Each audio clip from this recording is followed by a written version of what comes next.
రెండేళ్లలో రాయదుర్గానికి 1043 కోట్లు నిధులు తీసుకొచ్చాము. ఎమ్మెల్యే కాలువ శ్రీనివాసులు రాష్ట్రాన్ని ఆర్థిక సమస్యలు వెంటాడుతున్న ఈ రెండేళ్ల కాలంలో రాయదుర్గం అభివృద్ధికి అత్యధికంగా 1043 కోట్ల నిధులు తేవడం జరిగింది అని ఎమ్మెల్యే కాలువ శ్రీనివాసులు వెల్లడించారు. ముఖ్యమంత్రి, సంబంధిత శాఖ మంత్రులు, ఉన్నతాధికారుల వద్దకు తాను పదే పదే వెళ్లి ఈ ప్రాంత ప్రజల కష్టాలు, సమస్యలు విన్నవించడంతోనే ఇంత భారీ ఎత్తున నిధులు మంజూరయ్యాయని తెలియజేశారు. రాష్ట్రంలో కూటమి ప్రభుత్వం అధికారంలోకి వచ్చి రెండేళ్లు పూర్తయిన సందర్భంగా రాయదుర్గంలో ఆర్ఎండ్బి అతిథి గృహంలో ఆదివారం నిర్వహించిన విలేకరుల సమావేశంలో ఎమ్మెల్యే మాట్లాడుతూ, ముఖ్యమంత్రి చంద్రబాబు నాయుడు నాయకత్వంలో కూటమి ప్రభుత్వం బాధ్యతలు చేపట్టిన తర్వాత రాష్ట్రంలో అభివృద్ధి వేగం పుంజుకుంది అని అన్నారు. దేశంలో ఏ రాష్ట్రంలో జరగనంత అభివృద్ధి, సంక్షేమం మన రాష్ట్రంలో పెద్ద ఎత్తున అమలవుతుంది అని, సంక్షేమానికి పెద్దపీట వేస్తూనే అభివృద్ధి కార్యక్రమాలకు సమాంతరంగా ముందుకు తీసుకెళ్తున్నాము అని తెలిపారు.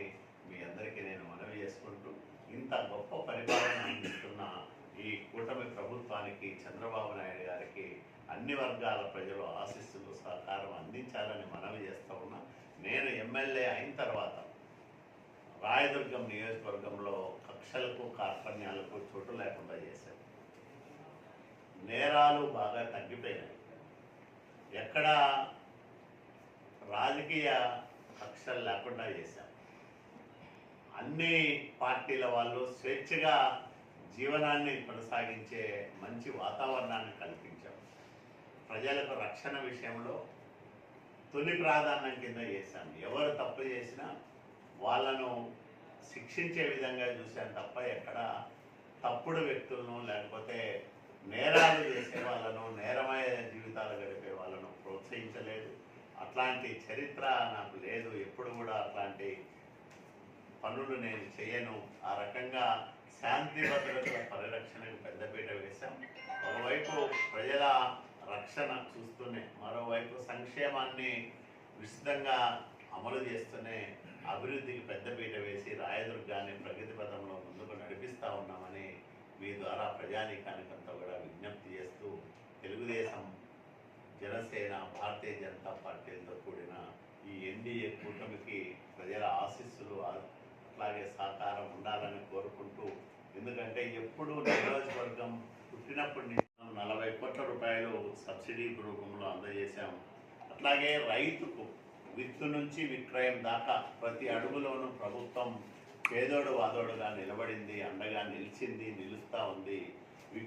నాణ్యమైన విత్తనం ఇవ్వడంతో పాటు, ఎరువుల కొరత రాకుండా చూసుకోవడంతో పాటు, సక్రమంగా ఆయకట్టుకు నీళ్ళు ఇవ్వడంతో పాటు, పండించిన పంట ఉత్పత్తులకు బహిరంగ మార్కెట్లో గిట్టుబాటు ధర లభించని సందర్భంలో మేము ప్రభుత్వం తరఫున విక్రయ కేంద్రాలు, అంటే సేకరణ కేంద్రాలు ఏర్పాటు చేసి 60 కోట్ల రూపాయల డబ్బులు ఒక ధాన్యం రైతులకే చెల్లించిన గొప్ప ప్రభుత్వం చంద్రబాబు నాయుడు గారి ప్రభుత్వం. ఇది రాయలసీమలో రాయదుర్గానికే మొదటి స్థానం ఉంది.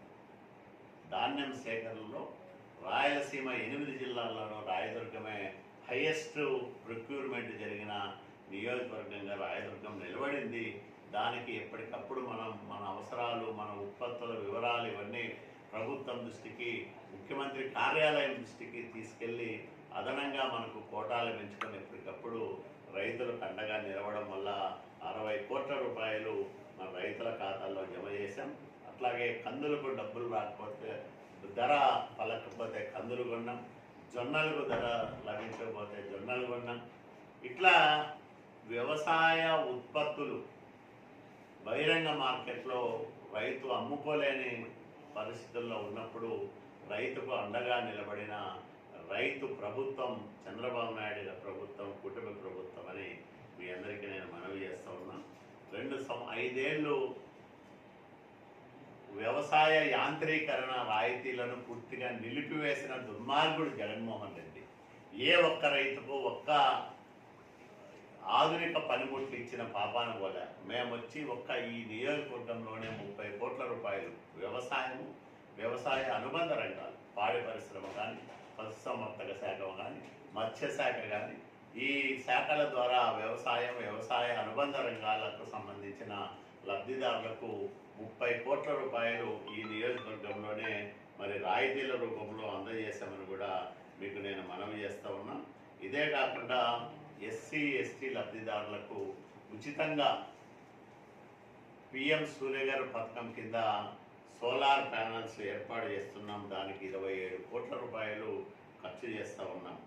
ముఖ్యమంత్రి సహాయ నిధి కింద ఇప్పటిదాకా ఈ 2 సంవత్సరాల కాలంలో 4,707 మందికి 2,64,00,000 రూపాయల డబ్బులు తీసుకొచ్చి ఆపత్కాలంలో అత్యవసర పరిస్థితుల్లో ఆపరేషన్లు చేయించుకున్న, చికిత్సలు చేయించుకున్న పేద మధ్యతరగతి కుటుంబాల వారికి బాసడగా నిలబడ్డాం.